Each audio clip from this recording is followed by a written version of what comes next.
So being on or about 6:30, call this meeting of the Conservation Commission for October 19th, 2020 to order. Please note that we are doing this by remote video under the governor's state of emergency initiated March 12th in response to the COVID-19 pandemic. This is being recorded audio and video.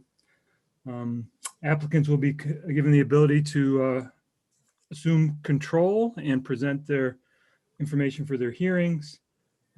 Also note that on April 6th, the commission delegated signature authority to Andrea Langhauser, environmental planner, assistant planning director, for all decisions issued during the emergency. Now that all of that is out of the way, why don't we start with 470 Bay Road. This is a RDA for repair of a septic system.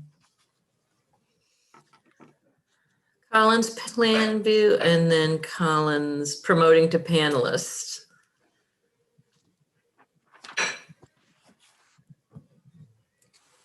Hey, you guys hear me? This is Peter. Hello, Peter. Hi, Peter. How we doing? Good, how are you? All right. Let's see what's going on here. Do you want me to share my screen? Absolutely, yep. You've gotten very good at it. I don't know about that, but we'll see how I do. Why is Bay everybody's Road. video off?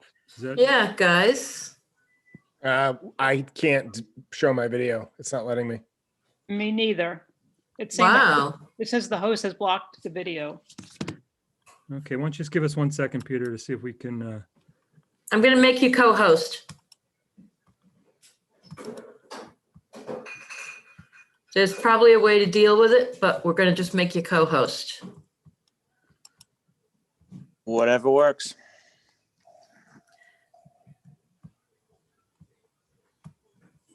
Okay. John? Okay. Can you guys, there you are.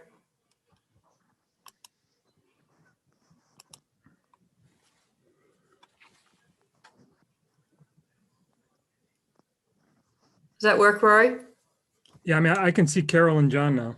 Yeah, Mike is being, choosing not to be seen. I've yet to see Michael on one of these ever. Yeah. Yeah. He's the ghost. You know what I look like. I forgot. him. There, he's there. Are you wearing your motorcycle helmet right now? Absolutely. Of course I am.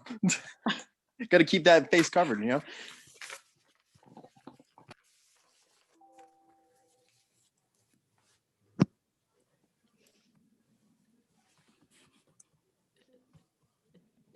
Collins, it says that you started, Collins Engineering Plan View started our share screening. It hasn't actually happened yet.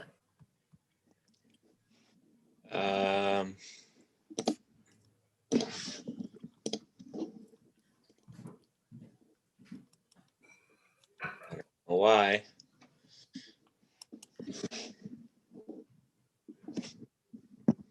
I'm making him co-host. Maybe it's that same thing that the commissioners had. Your co-host with everybody else's plan view.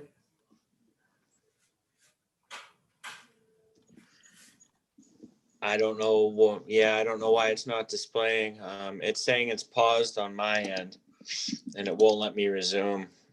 Is it available on your end to display and I can talk through it? I can, yeah.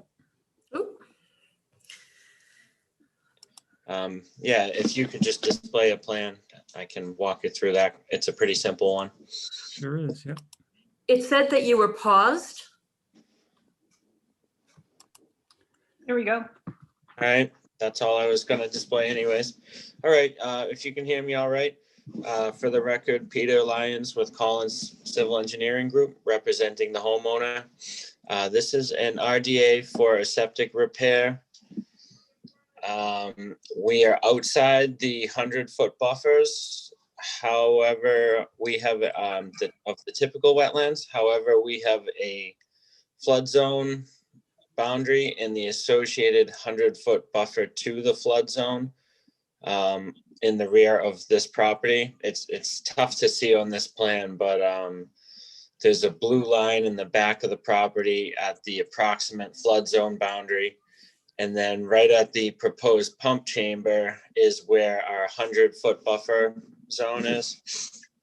So as you can see, the pump chamber and the septic tanks are just outside the 100-foot buffer, but the leaching field itself has to be located inside.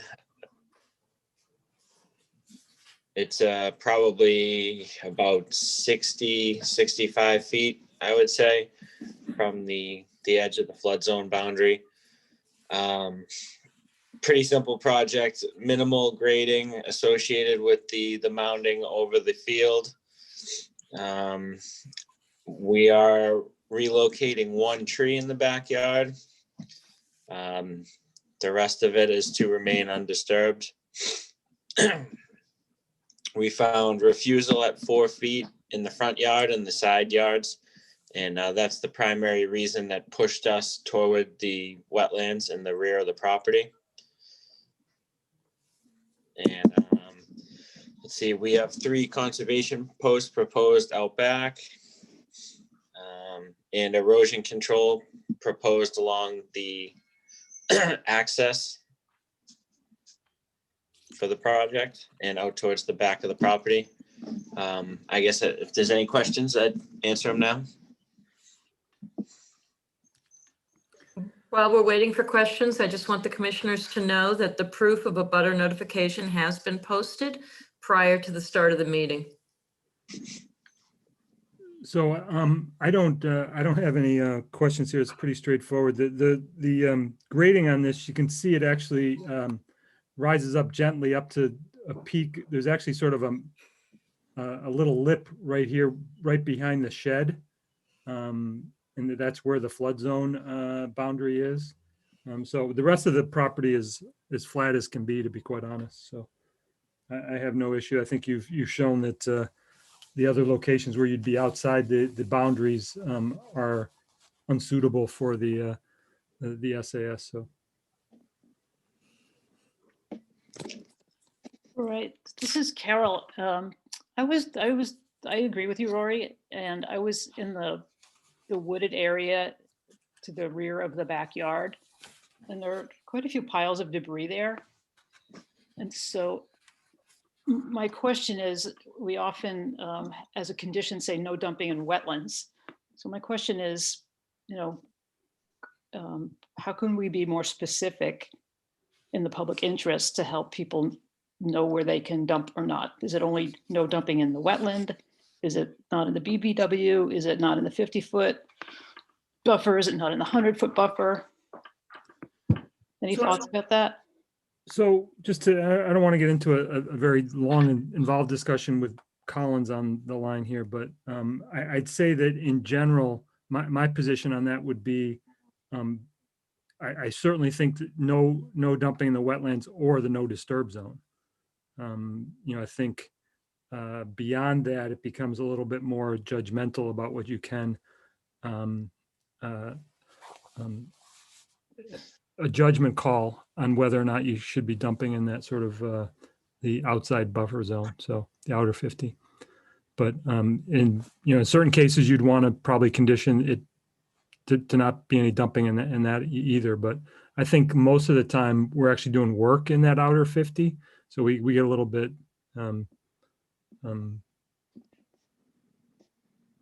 more conservative in the inner 50. So Sure. but I think each case is a little bit one of these. It's up to us to decide what we think is appropriate. Right, thank you. So if I may show you a picture that's still on my phone, I was there this afternoon. And you can see there's a 55 gallon drum there. There's a big pile of like organic matter debris. And over here, hard to see, you can see one of the flags just to that side of this tree. So I wonder if that's a concern for us. Can you see it okay? Not very well, no. Okay, sorry. I can see the drum though. I could see the drum. I can't see the rest of it. So, I'm open to hear a motion.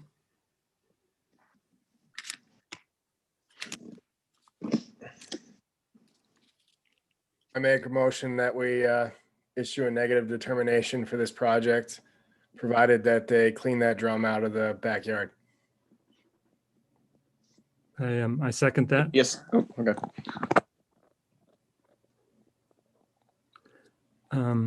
Any discussion? Any None public straightforward on my comment? end. So the only thing, maybe I would propose make an amendment that,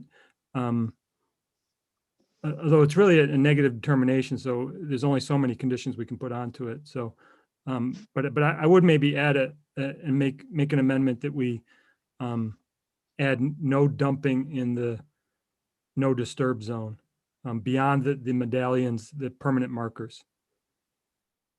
So, I mean, I think that's probably a reasonable condition on this case. Do I have a second for that? Thomas, second. Any further discussion?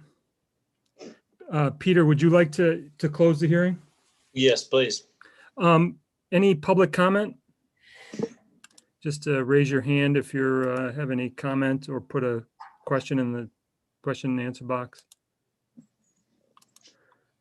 Okay, so seeing none, we have a motion on the table with an amendment, motion to issue a negative RDA with condition of removing the barrel that is in the woodlands and no dumping, permanent condition of no dumping beyond the wetland markers that will be installed as part of this. And so roll call vote, Caulfield's aye. Lundin, aye. 80 aye. Thomas, aye. Okay, 4-0. Okay.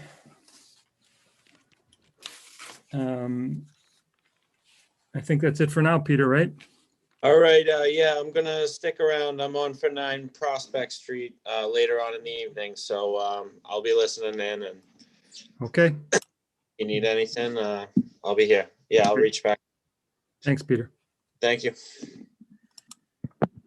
I'm gonna call up, somebody raise their hand who's here from 10 Bristol? Witchern Patrick Road. is getting promoted to panelist. And Patrick, if you don't have the ability to, where's Patrick? I'm here. Okay, do you need video? We'd like to see you. Yeah, that would be cool. Do you see him? I lost him. No. Rory. He's here, but he's no video.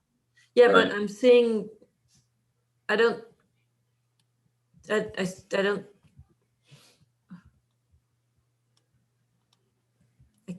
don't see his name listed under participants, though. That's what's throwing me off. There he is. Okay, making you co-host so we can turn on your video.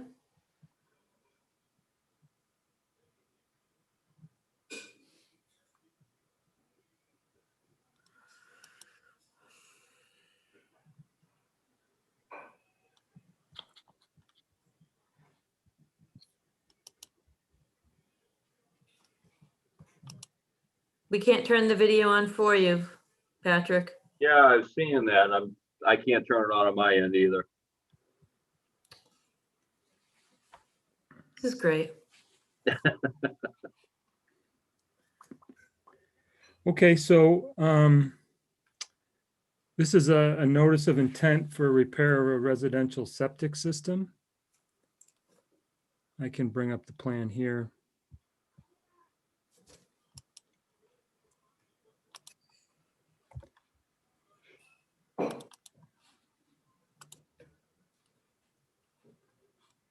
That's it.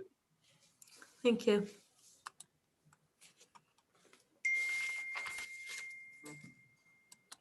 Patrick, can you give us your name and affiliation? Sure, Patrick Carrara from PMP Associates, actually Jacob Driscoll Engineering tonight, representing the 10 Wickern Road septic system plan. Okay, so tell us a little bit about the project. Okay, so as you can see, it's an existing home at the end of the constructed portion of Wickern Road. You have the existing 3-bedroom dwelling. We have to the north and to the west, we have a delineated wetland area. There was also an intermittent stream or drainage ditch off the end of Wickern Road that was delineated as well by Brad Holmes from Environmental Consulting and Restoration. You can see we have the buffer zones all over the property. We have one tiny little corner of the property that was outside of the 100-foot buffer to the wetland. So we've sited the system to the south of the house. We've kept it outside the 50-foot buffer zone as much as we can. We have a plastic chamber system, trying to minimize the increase in grade due to the water table. We got one perk test in the site. We took one sieve test. The perk was more restrictive than the sieve, so we're designing based on the perk test. Out behind the house on the west side, we have a new 1,500-gallon 2-compartment septic tank and 1,000-gallon pump chamber with a force main over to the new chamber system. We've got the work area contained with the erosion control barrier. And I saw one of the comments, Andrew, you also wanted the permanent markers around the edge of the lawn, I believe. Yes, please. Yep. We've worked with the health agent, Mark Taylor. As far as I know, he's satisfied with the design. So this is the one that we're asking for approval on.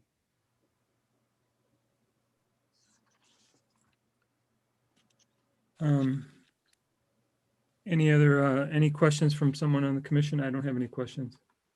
That seems straightforward to me. Nothing from me.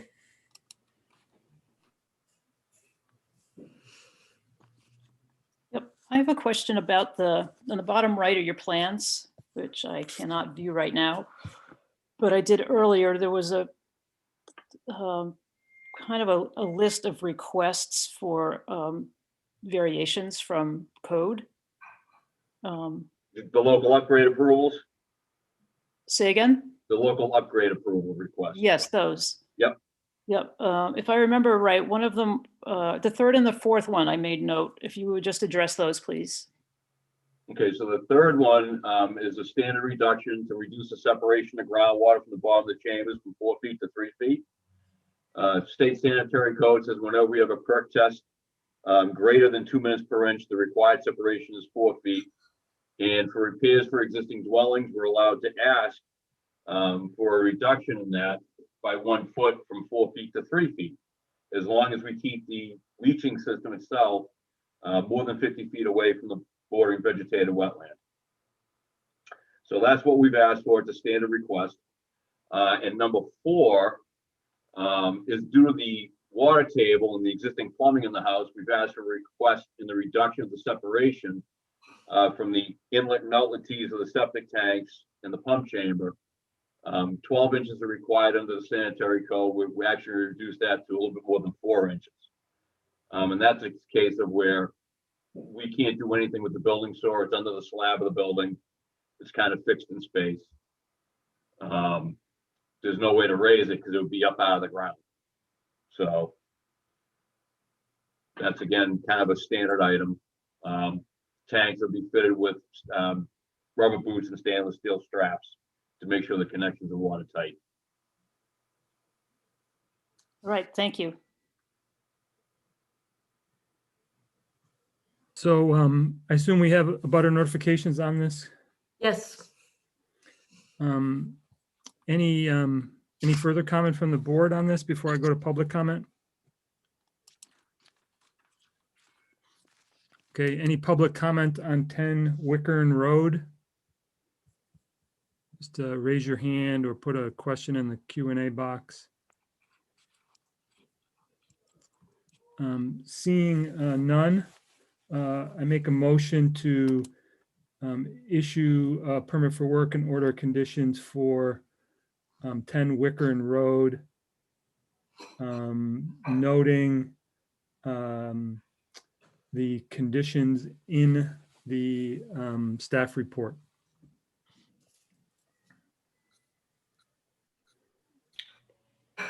Beatty, a second. Roll call vote, Caulfield's aye. Lundin, I. Beatty, aye. Thomas, I. 4-0. Okay, thank Great. you. Thank you very much. Just want to thank the Conservation Commission for putting your roll call vote in a alphabetical order. I've been in groups that haven't, and it's difficult. Next up is a notice of intent for 109 Blackbrook Road. This is another septic repair. And that would be, Brad that's Fitzgerald. Brad. Let's bring you on up to co-host, which is apparently what we need to do to get your video to work. All right, good evening. I think I made it. Am I there? You are, but not, we don't see you still. Yeah, I don't know. Seems like you're having problem. Oh, hold on. It's on my end. Do you have me now? We do. All right. I got one right. Okay, so you can either share the plan, or if you don't have it available, I can. It's up to you. I appreciate if you would, please. I don't have it available. Sure, no problem. And while you're doing that, the Senate Fitzgerald Gilbert did post the abutter notifications prior to the meeting. So my name is Brad Fitzgerald from SFG Associates. We're the project engineers. Do you want me to begin? Sure, go ahead. Okay. As you stated, it's a septic system repair. The test pits were done up behind the pool, mostly because you've got a fence that runs from the back of the garage almost to the southerly property line, and then it runs east at an angle. We couldn't get beyond that fence to dig any holes, and in order to, we aren't sure exactly where the septic system is. The Title V only shows the tanks and maybe the D blocks. It doesn't show how big the system is. So we were concerned with hitting that when doing the perk tests. And also my partner Steve was concerned with water table. So he did the tests up behind the pool, which seemed a perfect area to hide a system that he knew was probably going to be a bit mounded. This one, where it's shown, is about increasing grade by about maybe a foot to a foot and a half from what's existing. It is a proposed pump system. We installing a new 1,500 gallon septic tank followed by a 1,000 gallon pump chamber. Both will be monolithic tanks. And then they're pumping up to a leaching area of the Quick 4 plus chambers, the plastic chambers, like you saw in the last repair also. At its closest point, the leaching area would be about 70 feet from the edge of the BBW. There is a chain link fence along that back property line, which is on the property and keeps everything, there's no further encroachment beyond that. We would grade just about up to it. So our grading would be about maybe 65 feet from the edge of the BBW. We do propose to loam and seed. And if conditions don't allow growing, that we would cover it with hay or straw to prevent erosion until the grass can take. We also do propose an erosion control barrier going along the back of this proposed system and partly down the sides to protect that BBW. That will stay in place until the grass is taken and everything's stable. And then only then would we be looking for a certificate of compliance. I hope that covers it.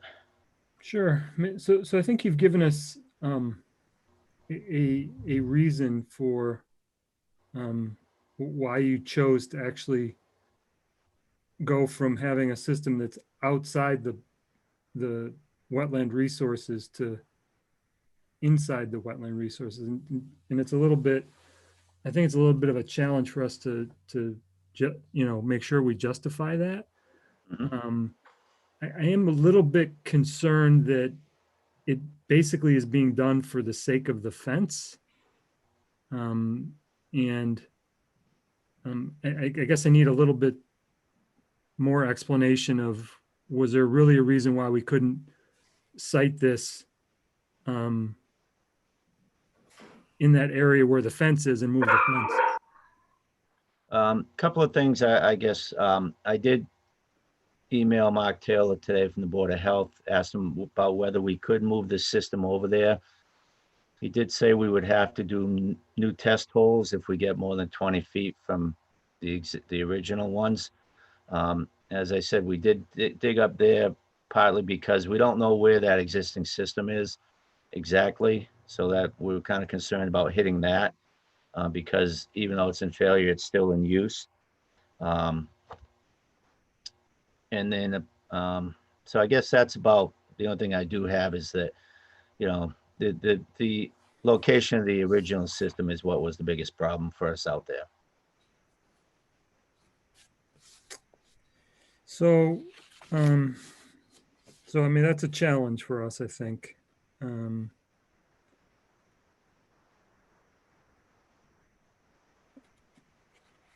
mean, if you had told me you'd actually done test pits over there, then, I'd say that makes, perfect sense, but I'm not sure from my standpoint. I think the other thing is here, there's a drainage ditch that's not on these plans. Right, so there's on the southerly side of this property, between the two houses, there's a drainage ditch that, and to be quite honest, the vegetation's very dense this time of year, and I couldn't make it through there. I tried to see if it actually made it all the way back to the BVW or not, but there is a drainage ditch that is at least a class 4 intermittent stream. On this, it isn't marked on the plans here, so I don't know if that was just an oversight on someone's part, or they felt like they just didn't recognize it in the local bylaws that it was actually a wetland resource. I would probably go with the latter there. I don't know that he saw that or not. He was probably more concerned with the backyard because that's where we're proposing the system, and he knew that he had the wetlands out back. He did say that at one time, apparently, when they did the garage addition, that Walter Hewitson had flagged and had not come down that sideline.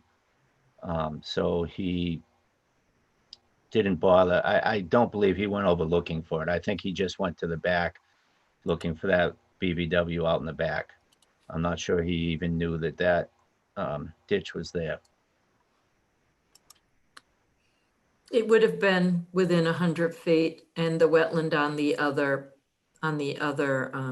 southerly property would have been within 100 feet of the garage addition, as I observed the wetlands last week. Yeah, I would tend to agree that if there's a drainage ditch there and it meets your classification, then it was easily within 100 feet, yes. Yeah, I looked up that there isn't a permit for 109 Blackbrook. That's Right. I didn't see it in the archived documents either. so. Conservation Commission module just goes back to 2015. Any other comments from other commissioners on this project? Yeah, this is John. I'm looking at the assessor's card for this house right now. It looks like it was built in 1983. So I don't know. I think there should be records on file for where that septic system was previously. Little dash line for the septic leak. Brad, do you have the as-built for the existing septic system? The as-built that we had came from the Title V. I don't believe there was a good as-built on file with the Board of Health. I believe we checked with them. Um, As I said, the Title V just kind of shows where the D box is, but it doesn't say how big the system is or which angle it goes at. We kind of did our best guess based on their drawing on the Title V.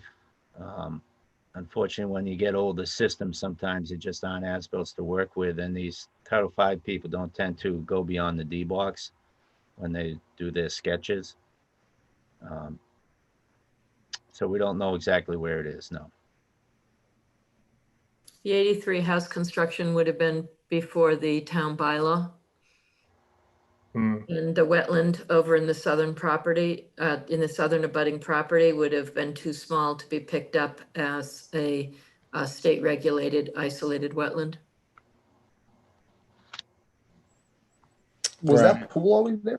Do we have a date of when that pool was put in? It didn't show up either in the, It didn't. Okay, I was just curious. Maybe that could help us just try to. I'm guessing it was in the night when it transferred. I'm looking at the sales of this house previously on the assessor's card. It was sold back in the 90s and 80s. So I'm guessing it was in the 90s. This But is I mean, the- for that pool to go in, they would have to have record of where that septic system was and have really good, information, because they wouldn't be able to install that without having that information. Yeah, they wouldn't be able to drive any of the trucks over it. Yeah. So, I mean, there's got to be some files in the archives Somewhere. somewhere that have that information. And I think that would be necessary. And whether that they can position this system, outside the buffer zone, I mean, it's possible, I think, but it needs to do a little bit more research. and in the last case we did, the Board of Health agent did allow the system to be relocated away from the wetland, pending a perk test to confirm the new location. Okay, as I said, I just had an email from him that said we need new holes if we were more than 20 feet from the current holes. Right. So I think at this point, Carol, did you a couple times you started to say something and somebody else jumped in. So why don't you? Sure. Thank you, Rory. I'm agreeing with the concerns of my fellow commissioners. And I'd like to see more information. So I think, Brad, that I think what the message that I'm hearing here is that, and I agree with, is that I think that we need to have more information about why this system can't be located in an area outside the BVW buffer zones. And then on the flip side is trying to figure out at least approximately where it sits on the intermittent stream on the southerly side as well. So I think we're lacking a little bit of information, and I think the guidance you're getting here from us is that without the information about where the existing system is, and there's probably somewhere in some recording, some as-built that will give you some sense of where it is. I think that we're not quite sure that it meets the simplified septic system NOI repair qualifications. So I think that you've, I think that's, I think across the board here, that's what you're hearing from us. Yeah, I think you've got to find where the existing system is. Generally, there's got to be some record of it somewhere. And given that they put a pool in, I mean, nobody would put a pool in without knowing where that system was, because they'd be digging their system up if it was in the wrong place. Yeah, we actually did a perk test today for a house where they put the pool right on top of the leaching area. Yikes. An above ground pool, but no, I know what you're saying Okay. here. The only thing I'll say is if you've got this intermittent stream going just south of the property line, I think we're certainly going to be less than 70 feet from that if we move down into that area where the existing system is. So my concern would be, are we giving up 70 feet of separation, which is 20 feet more than Title V requires, to possibly get closer to, an intermittent stream, and we're just trying to fix the septic here. And It's hard to classify a stream during the drought conditions, mhm. but since there is an isolated wetland in the front of the property, there might be some connection between the two, but to say that it's more than a class 3 is probably aggressive. So a 25-foot and possibly 50-foot maximum setback off the stream bank would meet the local bylaw requirements under the most conservative classification. So we could actually get outside the buffer zone on the stream and get outside the buffer zone on the BVW. And I think that that's what you're going to have to show us is not possible in order for us to move forward. Okay.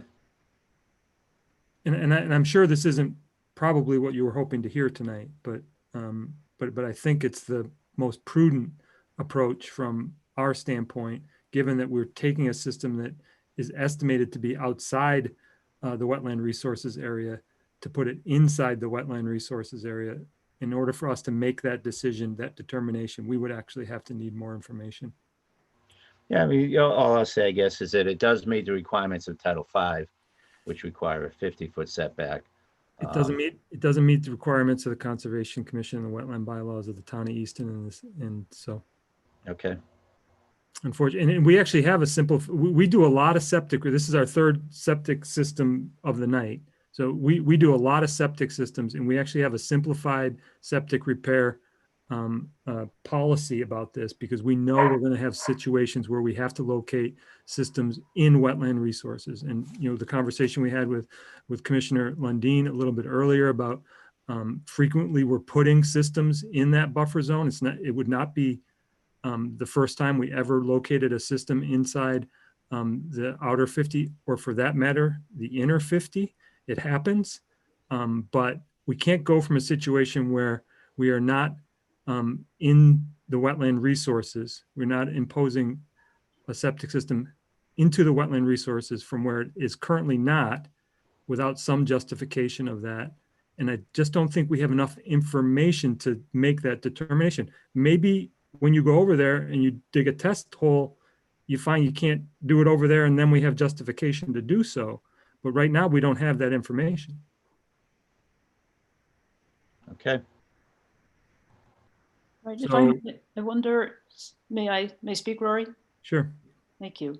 I wonder if this, just the mention of a kind of a more self-contained waste treatment unit rather than a traditional Title V, something that would be above and beyond the specs of a Title V might be appropriate down the road for this. And I think that certainly we would have to go outside the realms of a simplified septic repair NOI. If that's the way they wanted to go, they might have to consider, some sort of nitrogen reduction system that would normally not be required by Title V. I'm just talking about making, so it is possible, but I think that they're probably better off just figuring out where that SAS is now and coming to us through the simplified septic repair NOI process. And even twisting it. Yeah, I agree. Twisting it, and there's a possibility this could be outside our jurisdiction potentially. So, that's the determination they need to make. So Brad, I'm going to offer you an opportunity to continue this and try and get some additional information. Yes, I would request a continuation. Okay, before we do that, is there any public comment on 109 Blackbrook Road? Raise your hand or put a message in the Q&A box. We'll bring you up so you can have. Okay, so seeing none, I make a motion to, when do you want to continue to? Our next hearing is The second. the 2nd, November 2nd. That's not even going to be close because Last week when I scheduled a perk test with the Board of Health, they scheduled November 24th. So I don't even know when I would get another perk test in order to dig down in the, down by the existing system and come up with new system or a new system location. Okay, so do you want to continue to the second and then at that point start to then tell us on the second when you want to come, or you want to just push it all the way off to the 16th and then sort of go from there? I would say let's do the 16th, Okay. because I know that I'm not going to have anything before that with the Board of Health. Okay, Brad. So I make a motion to continue 109 Blackbrook Road to November 16th, 2020. Thomas, second. Oh, Mike. Ooh, got you, buddy. So Spady is second. Roll call vote, Caulfield's aye.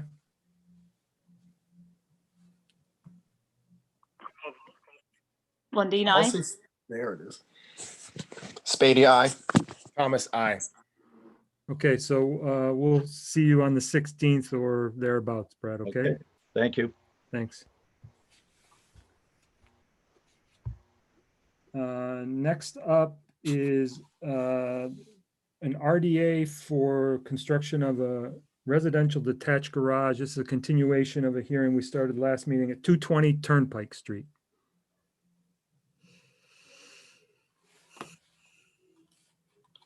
I brought Chris up and I'm making him a co-host in the hopes that we'll be able to see him. So I think this is That's the one. the new one, yes. Yep. I actually have the old one too, in case anybody wants to see it, so. So Chris, welcome back. How you doing? Can you guys see me? We cannot see you. You might want to start your video again. There we go. Good job. We can see you now. All right. So we've got some new plans from you, Chris. So why don't you just tell us a little about what you did and how we ended up on this? I know we had a lot of discussion last time. Yeah, so I measured some stuff out. I don't know if you can, I can't view the plan for some reason. It's very small. Oh, there it is. So, what wasn't on the plan was I have a deck that's like maybe, I don't know, like a foot or 2 feet off of the driveway here. Mhm. And then I also have a walkway and a retaining wall that abuts in, well, that goes into this retaining wall, and there's a set of stairs. I put in the pictures, uploaded the pictures too, so you can view that. But I did move the garage centered to the driveway, but I cannot move the garage to the widest point because of the way that the walkway is, the house, and the deck. It will just be like right on top of that stuff. Just give So me one. I did move it like another 5 feet from the 20 feet I had originally.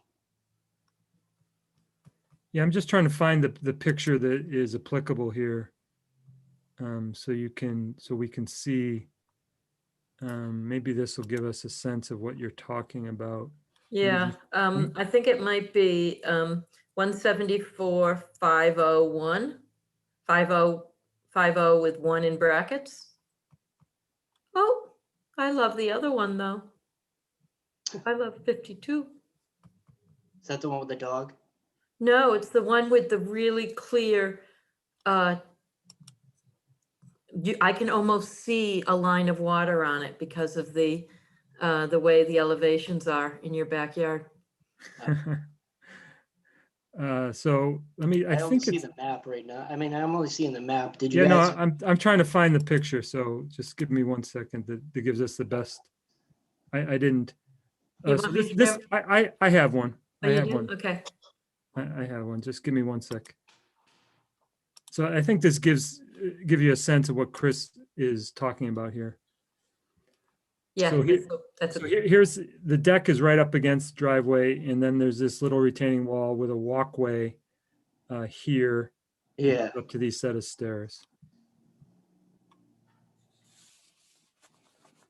And there's another picture where the, there's another picture where the, what do I want to call it? With the flag spot on the, where it would go originally. it is 174,750 bracket 1 unbracket. Probably should have labeled them a little better.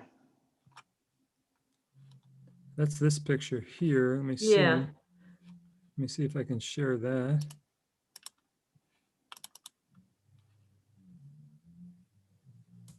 That's good. Yeah, so basically the garage would be right at the end of this driveway right here. And like the corner of it would be in line with this driveway, the edge of the driveway, but it would be like right here. Yep, okay. And even then, that's a little bit close, but I can live with that if you guys can. Yep. Okay. Now, just because if you would entertain the picture of, yeah, not the one with the dog, but the one, 164, 651.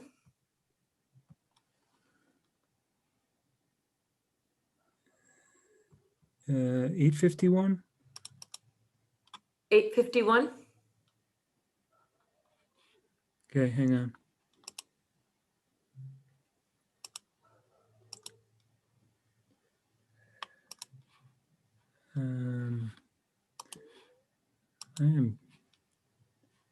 It's this one here. See that little spot? Right, wiggling through, right there, right there. No, that's not. No, come down to the center. There you go. Right in through here. There you go. There you go. That's what I saw. Yeah, so, well, I mean, I think we're gonna condition this, that any other work get on this, they're gonna need to do wetland. Yeah, I mean, filter. that's still quite a ways away from any of the area of work that we'll be in. And he put the limits around the, you know, he tightened up these limits, the limit of work, you know, further away to that 50-foot buffer zone. So, Yeah, so, I mean, I think that, I think you've shown that you've moved the garage about as far as you can move it based upon other conditions on the property, at least from my take. I think you've gotten it 50 feet away from that area that we're concerned about, as far as perhaps being a little bit of a isolated land subject to flooding. So,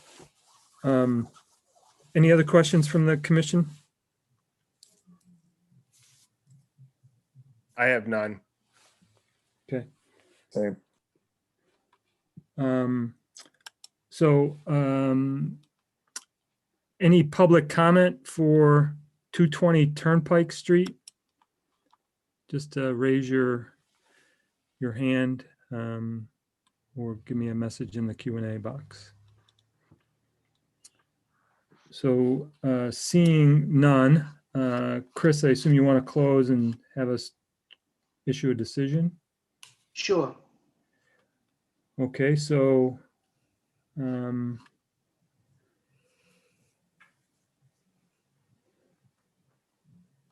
so this is an RDA, so make a motion to issue a negative RDA.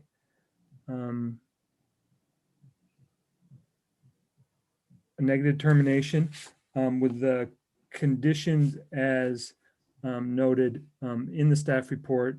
I'll read them out just to be clear here. Limit of work defined by a stake silt fence anchored into the ground, garage roof drainage infiltrated into the ground. And any future wetland filings should be accompanied by a report from a wetland scientist to evaluate seasonal flooding of the property. Okay. Thomas, second. Thank you, John. Roll call vote, Caulfield's aye. Lundin, I. Spady, aye. Thomas, I. Thank you. Okay, that's 4-0. And we're all set, Chris. We've issued our hearing, so. Thank So a you. negative determination means that we found that work can be done without impact, and the way it's designed now, work can be done without impact in the wetland resource. Okay, I appreciate the council's decision, and if I have any future issues, I will sure to bring them up. Yeah, thanks, Chris. And I appreciate you working with us on this and coming back with a plan that made a little bit more sense to us. Thank you so much. Thank you. Okay, so now we're going to move on to certificate of compliance for 16 Kimberly Drive. That's engineer Eric Diaz, who I've promoted to panelist, and I'm going to make co-host in case that's what he needs to get his video to work. Pooh, score. Can you hear me? Sure can, yeah. Excellent.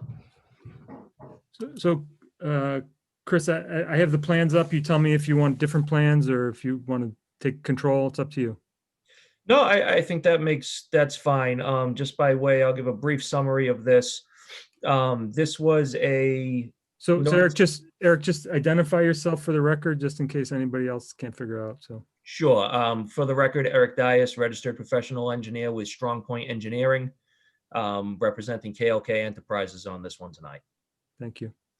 This was an order of conditions for a single-family septic repair. The house was a tear down and rebuild in the same footprint, and it had a pretty extensive planting plan that went along with it. All of the work relative to the septic system is completed. All the work relative to the house and the yard has been completed on this one. And the plantings have been done. They do look a little bit different than what was on the originally proposed plan. You'll see in the bottom, we'll call it the southeast corner, the fence line does extend into the 25-foot buffer zone where I think the proposed plan had it drawn kind of chamfered along that line. And that was a field change that was necessitated by some trees that were there that needed to come down. And I believe that was discussed with your agent in the field before that change was made. I know your agent has a couple of, yep, that's the area. The star thing's pretty cool. I know there are a couple of comments regarding the plantings in the staff report from the agent and a couple of recommendations for some things that need to happen. I did speak with the applicant today, Kenny Koska, who I know you all know. The medallions will be installed. He apologizes. That is just an oversight on his part. So those medallions will be installed on the fence posts as they're required to. He is going to take a look and check the inventory list on the invoice from the nursery where the plants came from, because I believe the agent report notes that one of the plant species was missing, although the correct number of plants are in. So we will confirm that. And then there is a monitoring protocol that needs to continue for 2 years. And Andrea recommends that these actions should be taken prior to full compliance. So I'm not sure where that leaves the commission. Their opinion as far as a certificate of compliance tonight. Sounds like there's probably a few outstanding issues. What I would ask the commission to entertain, if they're not willing to issue a full certificate of compliance, perhaps we could look at a partial certificate for everything but the planting area that remains, and we can take it from there.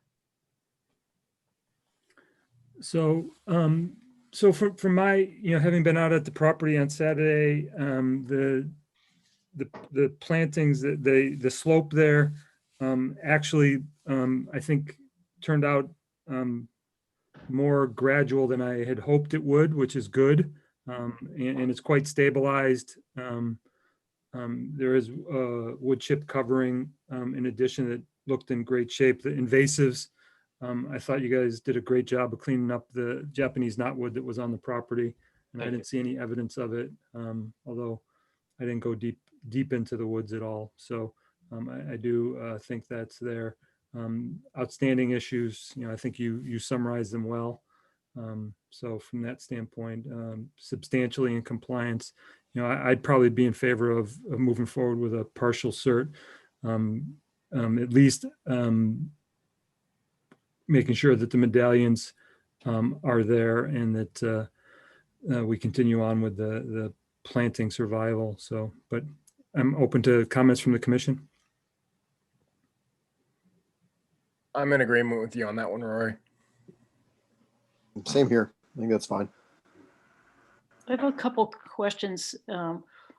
One is in the COC, we had a call for monitoring and reporting. Is that right? Yes. And the COC and the permit for work were issued on July 19th of last year. So have we received any monitoring reports, or had we agreed to? In this case, the applicant called me out to inspect the plantings when they were done, when they were first installed, and it looked like the right number and generally the right location.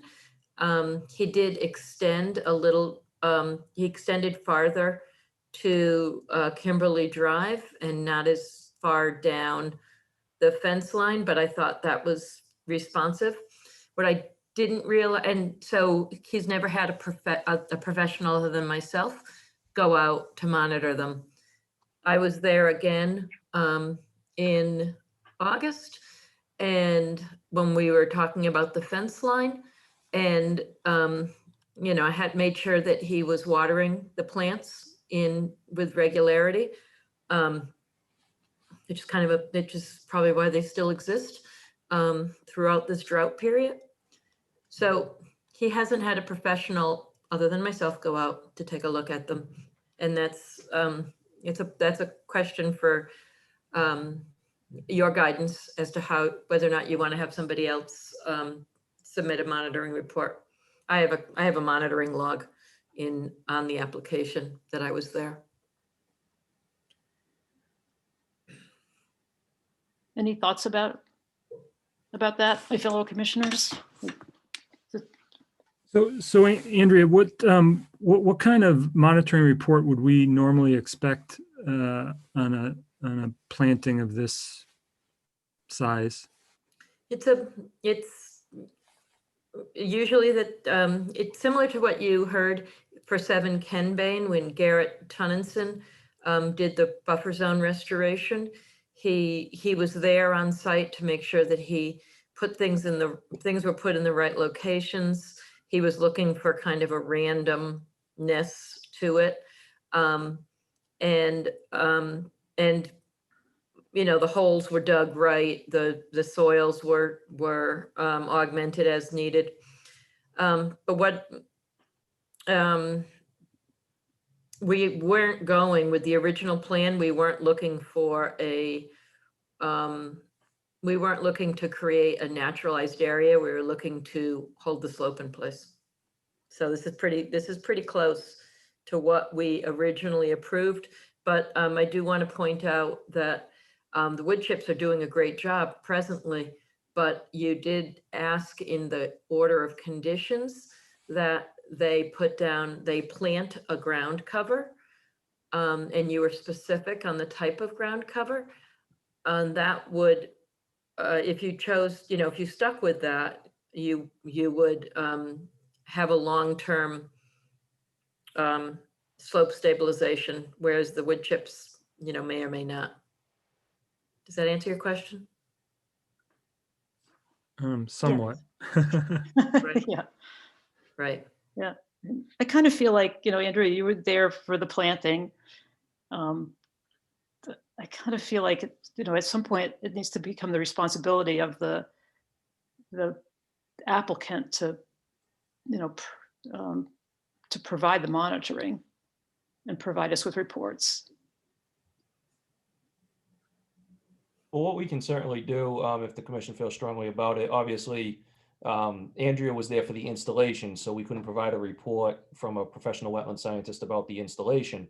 But we could certainly ask them to go through and do a report, periodically that checks in on the survival, anything that needs to be replaced, ground cover, characteristics, stuff like that. We can certainly ask them to put that together. And I think there's a period of a 2-year period under the order of conditions that's required for.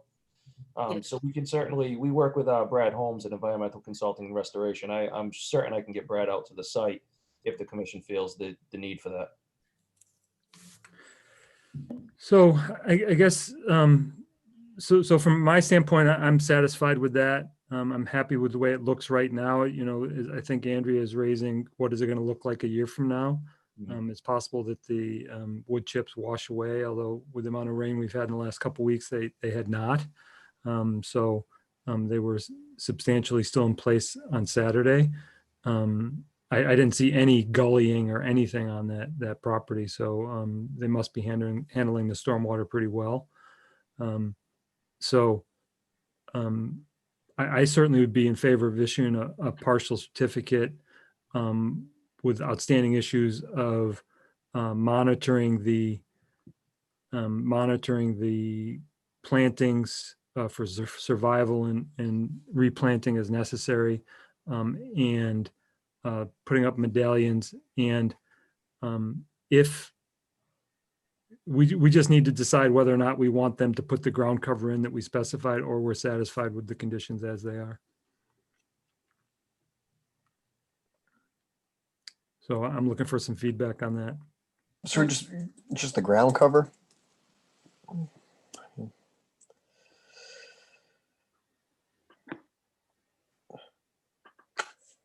It looks fine now. If you, Does it? I mean, from my perspective, it looks fine. What it's going to look like a year from now, maybe weeds come in, Yeah. maybe, invasives come in. I don't know. John? Yeah, I'm just a little hesitant planting this late right now. I mean, that's just me. Yep. Yeah, they'd have to do it next year, I would think. Yeah. Yeah. So anything For any that, success.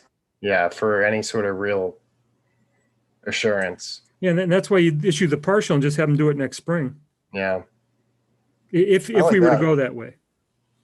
Might I make a suggestion? If that's something, is that something that we can evaluate next spring and have it evaluated by our wetland scientist when we do our a monitoring report? My only thought being is that if we get to next spring and the wood chips have done fine over the winter, maybe it does more harm than good trying to pull them out of there and replant something else. Maybe we're better off to just let it go the way it is and naturalize on its own. Yeah, this is Carol. I'm not so in favor of that. And the reason is that ground covers are habitat. There's wildlife that depends on, I don't know what ground cover was specified, but you can bet there's wildlife that depends on that ground cover to complete their life cycle. So there's life cycle, there's cover, there's, I don't know, habitat wise, I think a ground cover is really important. It was native strawberry and something else. It was native strawberry or a native grass seed mix. There you That go. is suitable for shady conditions. Yeah, I think, Eric, the Mr. Diaz, I think that the one condition here, I mean, we're in a 25-foot buffer zone here. I mean, it's not even the 50-foot. I mean, Sure. yes, we're in, but that was part of the conditions here, was because we were doing this work on a slope in a 25-foot buffer zone, that we added a little bit more than maybe we normally do. Sure. So I think that I'd be inclined to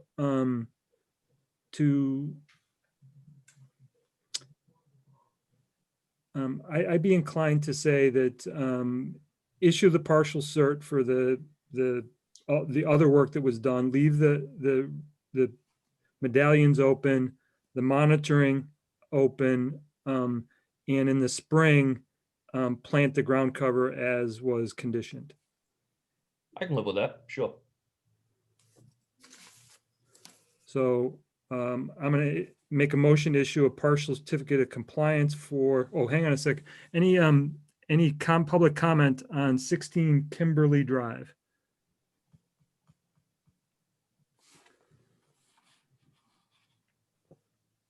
Okay, so seeing none, so I'm gonna make a motion to issue a partial certificate of compliance for 16 Kimberly Drive, noting that open issues related to the order conditions are wetland medallions located on the fence, monitoring of the plantings that have been done for successful survival, and replanting as necessary, and planting of ground cover in the spring as specified in the original order of conditions. Spady, a second. Just give me 1 second, Mike. Yep. And I think just noting that the perpetual conditions maintain only native plants in the buffer zone restoration area, and condition 47, any debris in the wetlands should be removed. You want to try now, Mike? Spady, a second. Okay. Roll call vote, Caulfield's aye. Lundy night. Spady, aye. Thomas, aye. 4-0. Thanks, Eric. I appreciate it. Thank you guys for your time. I appreciate it. Okay. So next up is 169 Prospect Street. This is, we issued a partial certificate on this a while back. And I guess we're back to Collins Engineering on this one. So we issued a partial certificate back in, I don't know, when did we do it? April, and there were some issues with the strawberry bushes and moving a shed that I think has been taken care of, but I will let Collins Engineering, Peter. And I don't want to put Peter on the spot just because it was, I just want you to know that George himself, George Collins, personally inspected the property on October 5th and confirmed that of the bushes, that there you go. You see that there's a drainage easement, which is really a pretty, I don't know what it looked like recently, Rory, but it was flowing pretty well in the springtime. Oh, in the spring, that thing was like 4 feet deep. Yeah. That was a stream in the spring, let me tell you. And so the bushes are over, there's 1, 2, 3, 4, 5, 6, 7, 8, 9 bushes were planted. The original 6 that were planted failed. And Carol, this is the one where you went out and took photographs of their tiny little plants with their tiny little root systems. And they failed. So 6 are thriving, 2 are alive, but not thriving because they're, and so you need those 2 to get to 65, to get to 75% when you do the math. So I just encourage the landowner to pay attention to those bushes. Give them some loving and some water. They're not dead yet.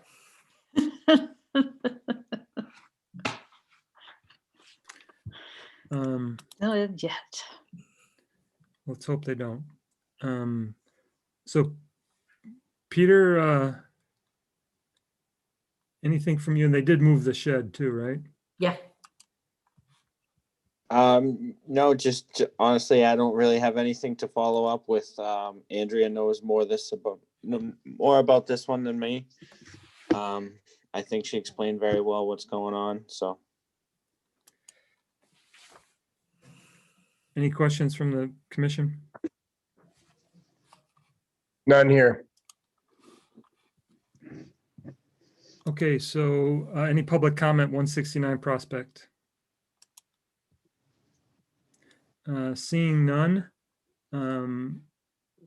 make a motion to issue a certificate of compliance for 169 Prospect noting special condition number 45, no dumping in the wetlands as a perpetual condition. Thomas, second. Roll call vote, Caulfield's aye. Oh, Carol? Question, right? So Andrea, on your recommendations, number 8, associated monitoring, do we have a monitoring period? 8, I think it stops at 5. 8 was the original, was the one before it. The monitoring period for this septic approval was, the monitoring is until you get 75% success rate. Okay, and so, So there wasn't a condition that said it had to be 75% success rate at 2 years or whatever it was. So, okay, so there's a motion on the table. It's been seconded. Caulfield's aye. Lundin, aye. Spady, aye. Thomas, aye. Okay. Peter, we are now at 9 Prospect Street. Almost at the 7:30 she promised you. So, Close. Is Domenico, are you the, I'm gonna think this guy might be the current owner. okay, so.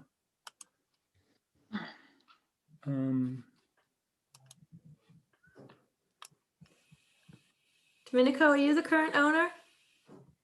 Domingo, yeah. Domingo, sorry. Please unmute.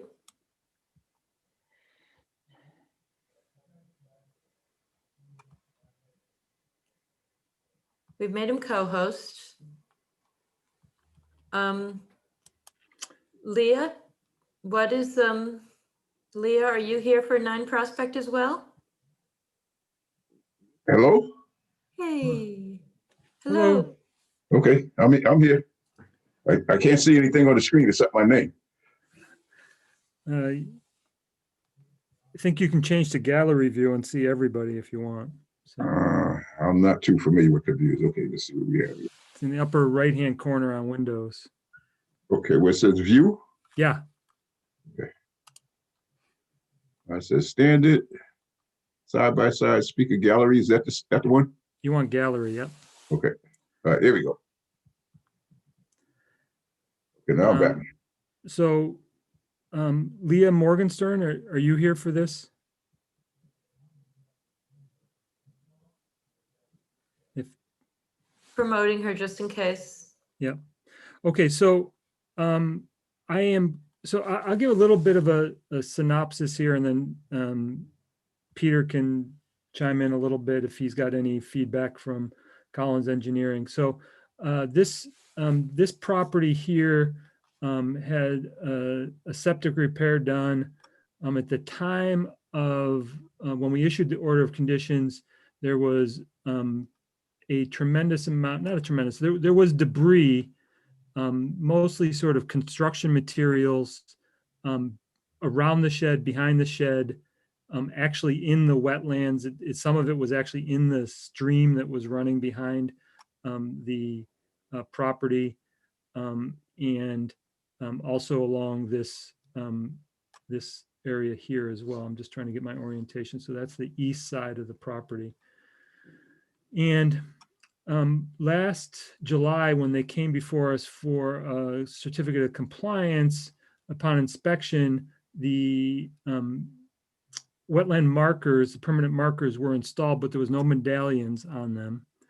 And additionally, there still remained some bricks and concrete blocks in the wetlands right here. It's actually just beyond the erosion control that's still in place.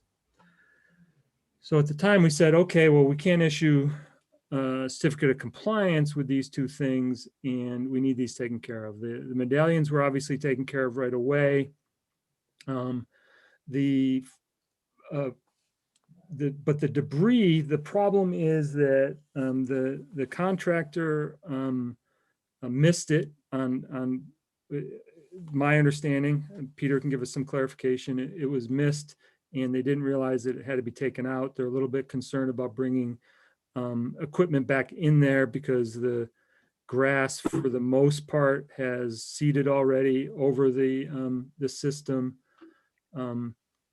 But I will say that actually the bottom 4 or 5 feet is dirt. It's not grass. But it's sloped there. So the issue here is that this house has now changed hands. It's been sold. So we've got a new landowner who's got debris in his wetlands that was left there by the original owner, the original applicant, who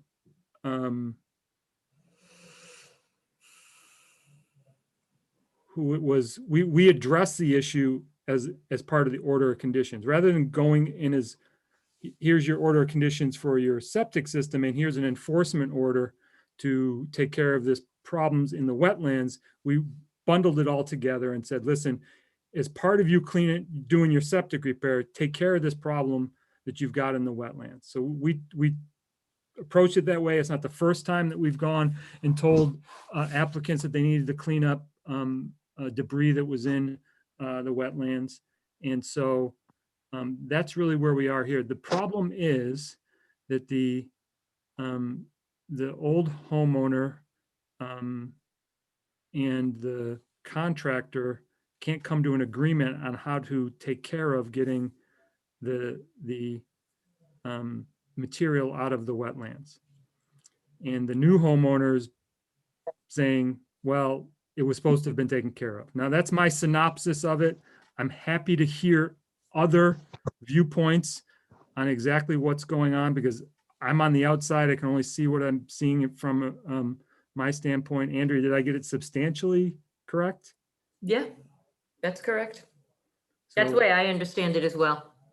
So Peter, you want to start here and give us some perspective on why the material is still in the wetlands? Honestly, I don't have much of an answer for that. Obviously, as mentioned, the contractor the contractor missed it during the installation, and at this point, you know, the one issue is the grass is established, but as far as using any equipment, you know, to clean out the wetlands, an issue with, you know, putting the septic system where it is, unfortunately, you kind of block off, you know, access to that portion of the yard. So we definitely don't want to be having any equipment or anything out there. But yeah, as far as what's out there, you know, we need to essentially, you know, hand remove as much as we can, or find, you know, some type of acceptable cleanup, you know, procedure. No, I guess you explained everything as currently as I'm aware. I guess if the current owner wants to speak and say anything. No, I'm pretty sure you guys have it all in a nutshell. I mean, you know what's going on. I mean, all this stuff was left here. Like I said, as far as that I know, and what my attorney told me, they were putting in a new septic system, you know what I mean? And everything, and all of that was supposed to be taken care of before I moved in. I was supposed to move in on February, and I didn't get here until like April the 7th. So they had plenty of time to take care of all that, you know? And I've already put in like 2 new driveways, and I had to put gutters on the house, and I did numerous other things around here, you know? And as far as the wetlands issue was concerned, I didn't know anything about it until I talked to George, you know? And they were supposed to have money in their escrow account, you know, to take care of all this here. So I don't understand, you know, if this is going to fall on me or what's going to happen, because I would like the problem resolved. I don't want it there no more than you guys want it there. Yeah, and so my understanding is, and I don't know this because I'm not the attorney or anything on this, is that that there is some money set aside in a holdback on this. I am going to share some pictures here just so we get a sense of what I'm actually talking about. So this is the debris. Okay, so you can see it's mostly, there's some concrete blocks. Right. There's some old brickwork that probably was somebody's front steps or something like that. Yep. So I'm not even, Peter, I'll be quite honest. I'm not sure you actually have to bring a machine in here to do this. Now, it may be, Yep.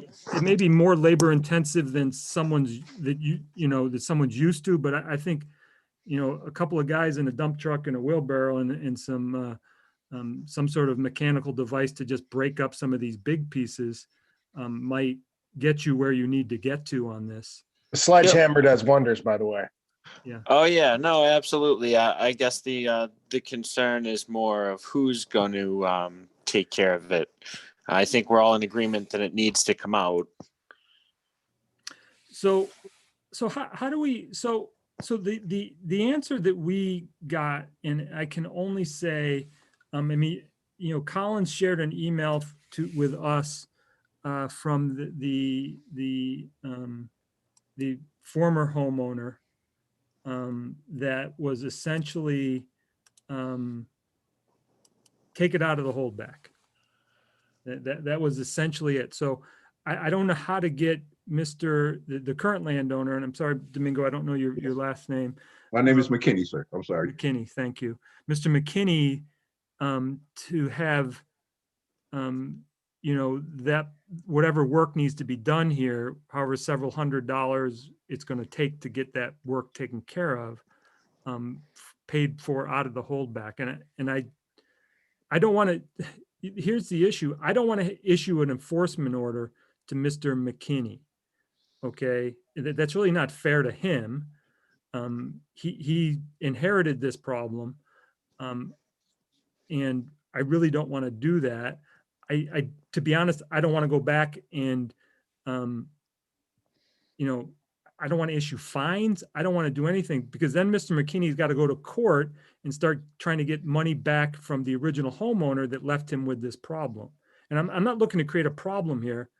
I just want it taken out. And now, Peter, I understand Collins or whoever Collins contracts with or whatever to get this taken care of. Now, I don't know how to get Mr. Domingo's or Mr. McKinney's lawyer to speak to their lawyer and say, listen, you guys got to agree to pay for this. I'll send you the bill, but you guys have to pay for this. I'm trying to sort of facilitate that. I don't think I have to, but I'm trying to do it because we've got debris in the wetlands. Sure. I mean, again, this is Peter speaking. I would think that if it were part of the original order of conditions, it should be associated with, the contractor that's ultimately seeking the order of, or the certificate of compliance. So I believe it was Bossy Construction that did the installation. I mean, they're familiar with the site and what's out there. I would think that they'd be the ones to contact, and as far as if they're going to charge you or how much they're going to charge you, I don't know any of those details, but they would probably be the first ones I would look to, So I'm going to disagree with you a little bit here, Peter. The first person I'm looking to is Collins Engineering. Okay. Because you're the applicant's representative at this point. I don't, but Mike Bossy, he's never been before us. Yep. And so I actually agree with the approach that you're talking about. But I disagree with probably who should be talking to them. And I think probably that should be Collins. Sure. I think Collins should reach out to Bossy, say, what's it going to take to take care of this? And if you and Mr. McKinney and Mike Bossy all agree that Mike will work it out with Mr. McKinney and Mr. McKinney can get whole from the holdback, the escrow on the real estate transaction, everybody's happy. I mean, Mr. McKinney probably has to put in a little more work than he expected to on this, but he'll probably be happy once it's all done. Because it probably won't be too much work because Bossy's got a great reputation in town And I'm sure he'll take care of it if someone just reaches out to him and say, listen, when can you take care of this? When can you send 2 guys over with a dump truck and hand carry this stuff out of there? It's a pain in the ass. Excuse my language. It's a pain, but I think that it can be done. Yep. And this is Peter again. I definitely agree with you. Personally, I'm relatively new with the involvement in this project. So as far as what's been spoken about, as far as recent cleanup, I don't know anything. I can reach out to Mike, tomorrow and just see what's going on with it. Unless the owner knows or Andrea knows something I don't. Yeah, we as the engineer can definitely reach out and at least, see if Mike's available to do it or if we need to pursue another route. So we'll make that a priority and, should reach out to him tomorrow. Okay. So that seems like a satisfactory approach to me. If we can just, if we can facilitate that at this point. And I appreciate, that Collins is sort of stuck here. But at the same time, I do have to hold someone accountable at this point. And I think you guys know we're only looking out for the best interests of everybody here to make sure that this gets taken care of. So, so it's an unfortunate situation that everyone was left with at this point. So, John? I was just gonna say, I mean, you could put a listing up on Facebook Marketplace and just say free, and maybe somebody will come by and take it, because I did that on my other property, and somebody came by and took some stuff out of the wetland for me. Okay. Yeah, there's ways to get this done, I have to tell you. Like you said, a sledgehammer and a couple wheelbarrows in a truck, you'd be done in a little bit. So, Mr. McKinney, does that? I mean, I want to give you an opportunity to give us feedback if that seems like the path we should take here, and I would say that Collins Engineering, I would expect them to, do what they said they were going to do. I mean, they're before us every week. So, I agree with your recommendation. If you want to go through Collins, or I already told George, if he wants to get somebody in here with a dump truck, I give him permission to come on the property in case I'm not here. You know what I mean? I mean, as long as it gets out of there, you guys are happy and I'm happy. That's all it is. I'm not trying to cause any problems or anything like that. I want to get the problem resolved just like you guys. All right. So, whatever you guys recommend, that's the way that I'll go.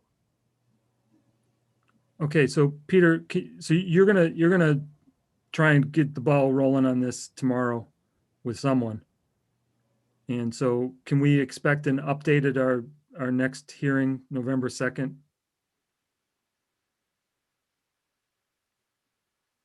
Peter, you're on mute.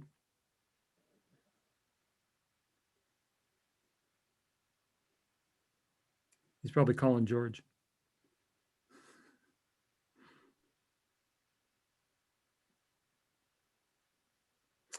So how about this? I will make a decision. I expect an update on November 2nd. Hopefully we can actually issue a certificate of compliance on November 2nd. Sounds good to me. So,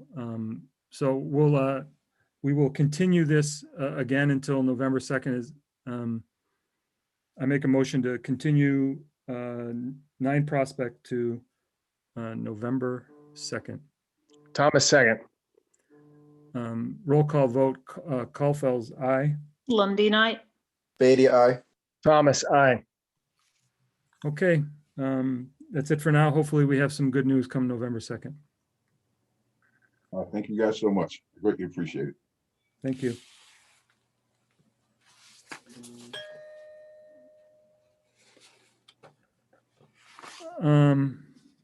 Okay, so next up is we've continued hearings on 226 Massapog, 300 Foundry, and 5 6th Street Foundry. So next up is meeting minutes, 2 minor changes on page 2 for me.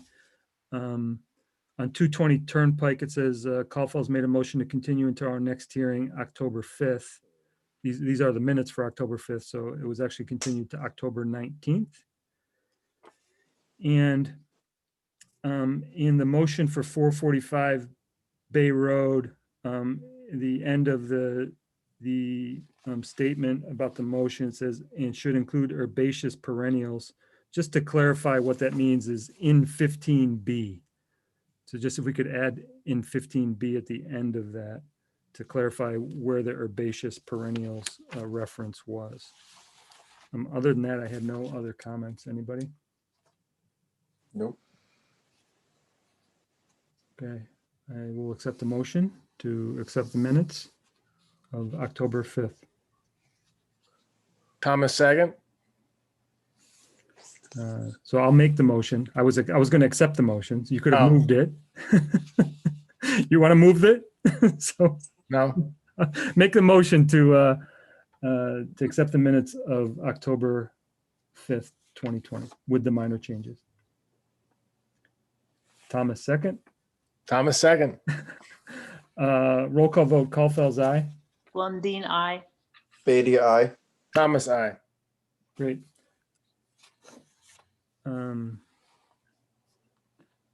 And so you want to drop Leah Morgenstern back down to a attendee, Andrea? Environmental planner updates. So the Bill Matthews from the high school cross country really appreciates all your help, but the first cross country event was canceled because the challenging team was not comfortable coming to the property that allowed hunting. Whether or not the other two teams choose to come is, an open question, but there may or may not. They did have a big sign ready to tell people it was happening, and then it couldn't. So storm cleanup over at Clifford Grant. Mike Spadia, do we thank you and Stefan for work on Saturday that associate member Chris Patrick then finished up on Sunday. Good job, guys. Yeah, thank you.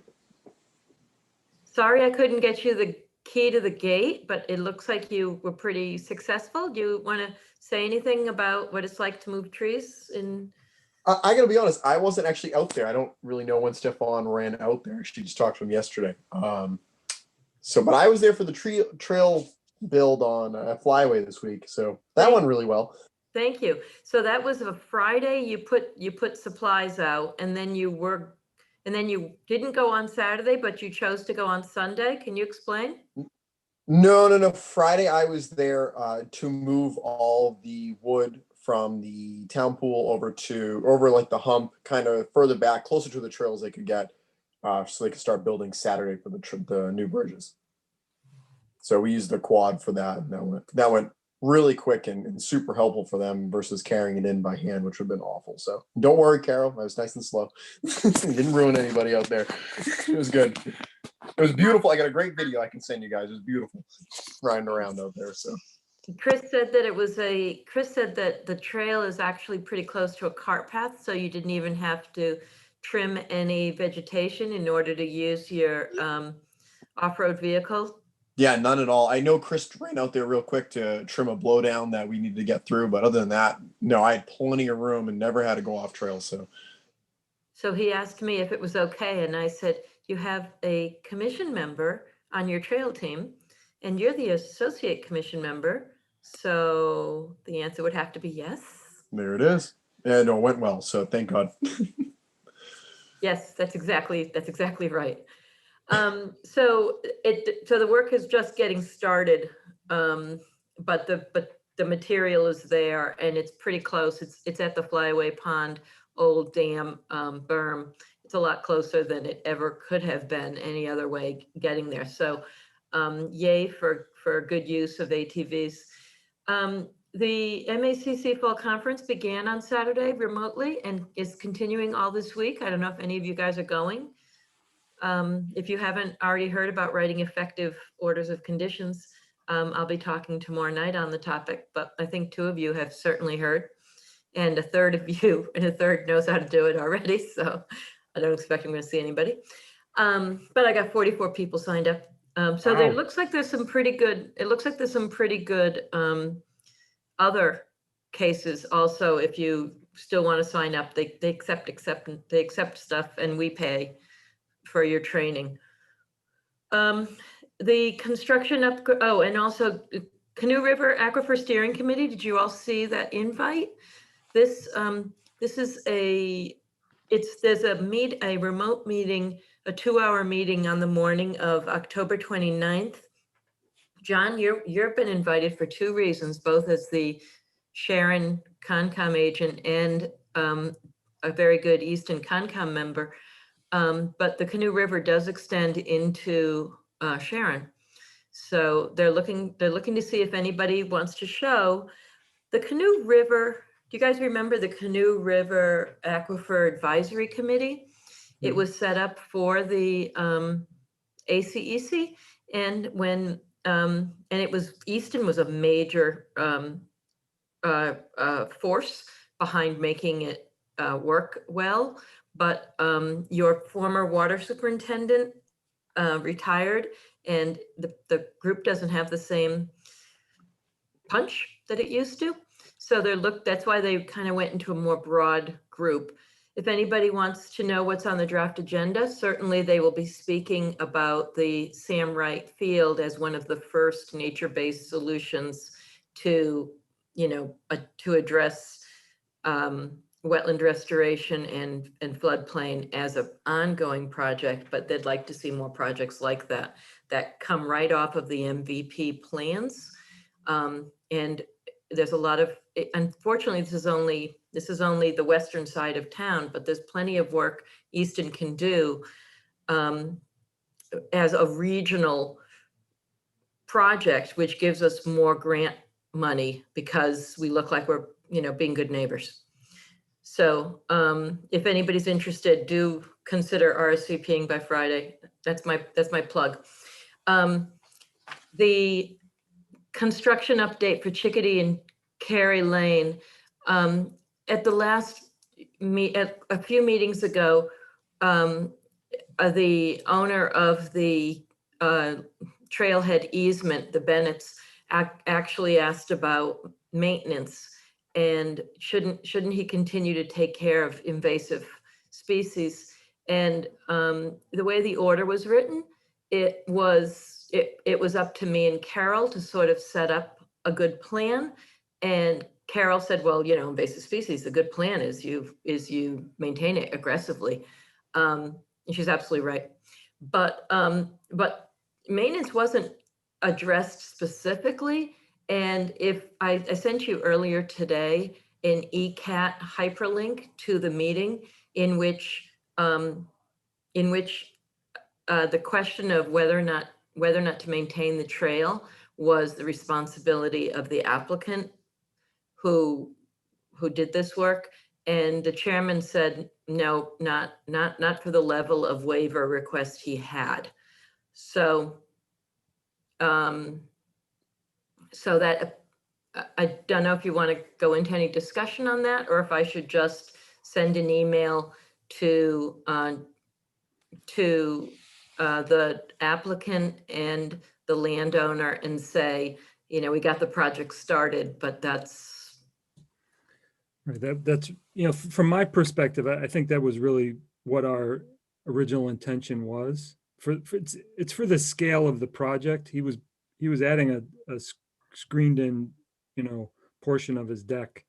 And so I think we sort of felt like the trailhead sign and the work that he was doing to open up that trailhead a little bit more and take care of initially addressing some of the invasive species there was what I thought was the impression, the intention at the time. So, I mean, I'd be in favor of just making sure that the the applicant knew that if he's done that portion, then his portion of that work is done, and, we'll have to, take out on, address ongoing maintenance in some other manner, so. So speaking with the applicant himself, and obviously, living in the area where that trailhead is, I definitely think he's met that requirement at this point. I think, I suggested earlier or in the past that we should, mow that trailhead and clean it up and make it look really presentable. But we said leave what was growing, and cut what he needed to cut. And I think that's all definitely been met. Could further improvements be made? I believe so, yes. But from what it is now, and from what his standpoint is, I think we're in the clear. Yep. One thing I'm not clear about is I've been thinking about this past week, and I'm wondering if the verbal agreement we had was that the landowner and the applicant and the commission were to be in agreement. And my memory is, but can't count on my memory. So I would like to spend some time looking through the emails between the applicant, the owner, and myself. Maybe Mike, you were copied on some of those. I just want to see what might have been agreed to between those three parties by email. So, I've spoken to him, again, neighbor. He believes that what he was supposed to be doing was the sign and the initial cleanup, and which has been done. And then there was no further agreement. He did not believe that was going to go, years past this. So Carol, do you think that there was discussion after we issued our decision? Oh, there was through email. Okay, so but if that was outside the intention of our order of conditions, are we meant to change the order of conditions? Good question.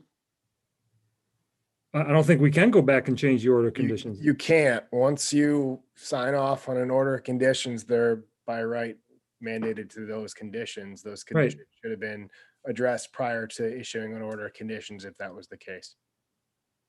So if we think that we had set higher expectations with the landowner than was provided for in the order of conditions, I think that may be on us as opposed to the applicant.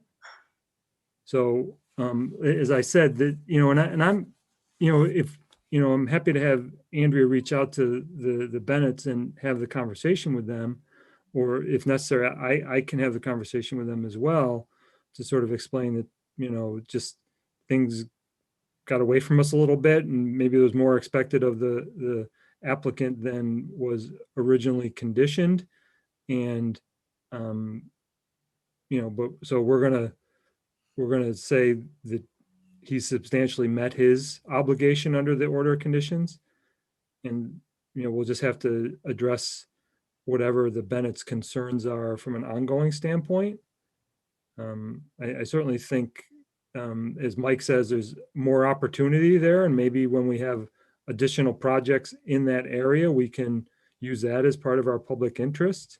And listen, as well, as a commissioner, I'm happy to go there and maintain it when it needs to be maintained. I live here; it's a space of mine, and I can walk by it every morning with my dog. So I'm happy to go and make that look fine. It's going to take 5 or 10 minutes to clean it up when it needs to be cleaned. So Clean meaning litter, or clean meaning? or just the Bradford invasives pears that or- are growing. No, the invasives that are growing, or cutting down those pear trees that need to be cut down a little shorter. And that's something Carol can obviously meet me and kind of point and shoot, and I'll just start cutting or chopping or whatever needs to be done, and I can haul it away in the quad of my trailer, and like it never happened. So super simple. So I think that if we tell I think primarily from my standpoint, I'd like to tell the applicant that from observation by conservation commissioners that he's substantially met the initial requirement, and that the order of conditions didn't indicate ongoing maintenance.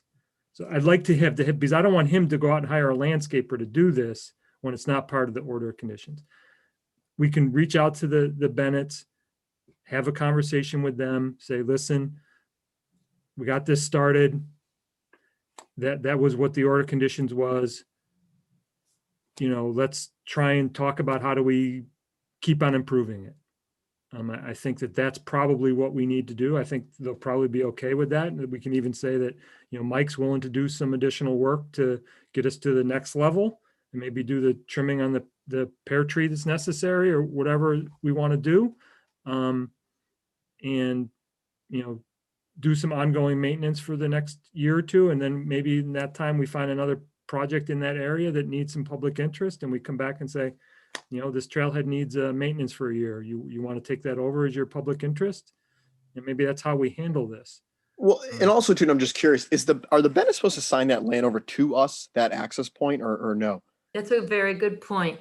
Because I'm also a little worried with a waiver as far as liability goes and someone to be injured on that property. I mean, if that's their property, that's putting a lot of risk on their insurance. But I know it's a whole nother route, but it's part of it. Good So, question. if I chop my hand up with my chainsaw. Did that easement ever get issued? The easement never got issued because she never had a good plan. So it actually easement that we need, we need to get.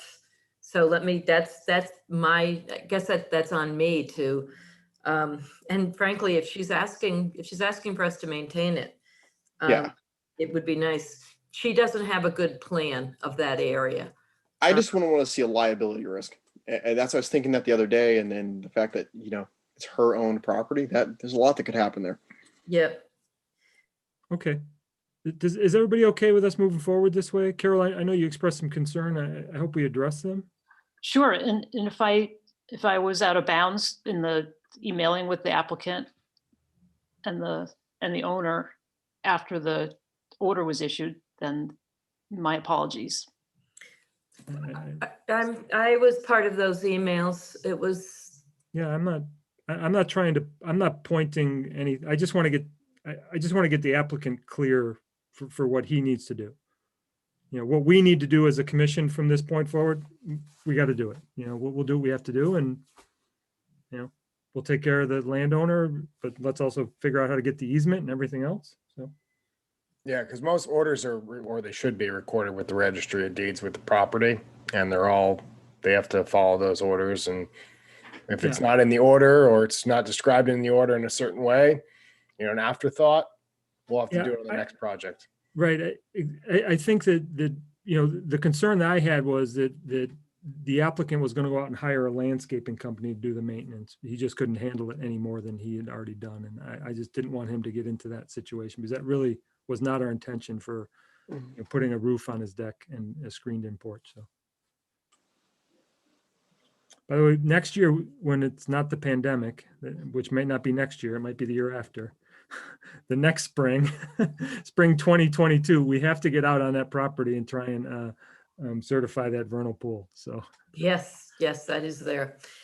So Mike, I just got an email that there is trees down on the top of Picker Lane. That's another entrance into Flyaway Pond. Okay. Okay. Yeah, I can get over there. Okay. Yeah, that's fine. Done. Thank you. Not a problem. Tons of poison ivy over there, so be careful. But I don't think you'll run into any problems this time of year. No. It's wonderful that you're doing that, because we're getting landowners who are actually using that. One of our Eagle Scouts. Oh, cool. Is that the end? That entrance, put in a kiosk, you know, made it more accessible, and now it needs to be maintained. And that's at the end of their street, right? At Picker Lane? I've never Right at the end. entered. Okay, right at the end. All right, yeah, I'll swing over there. Tomorrow, no, but probably Wednesday afternoon, I can swing over there with a chainsaw and get it done. Great. Just keep me posted so that I can keep the residents advised. Cool. I'll send you an email tomorrow night if I confirm, definitely for Wednesday or Thursday. Sorry. I'm all Okay. over the place. See if Associate Member Cartino's available. Will do. We're just going to keep him working. He loves it. He loves it. He'll be fine. Okay, anything else, Andrea? No, that's it. I think that's it for me as well. I don't have anything to add. Anybody have anything want to bring up? Okay. Anybody want to make a motion? Sure. Go ahead, Carol. Motion to adjourn. Second? Roll call vote. Caulfield's aye. Lundy night. Beatty, aye. Thomas, aye. Thank you all. All right, take care, Good night, everybody. guys. See ya. Night.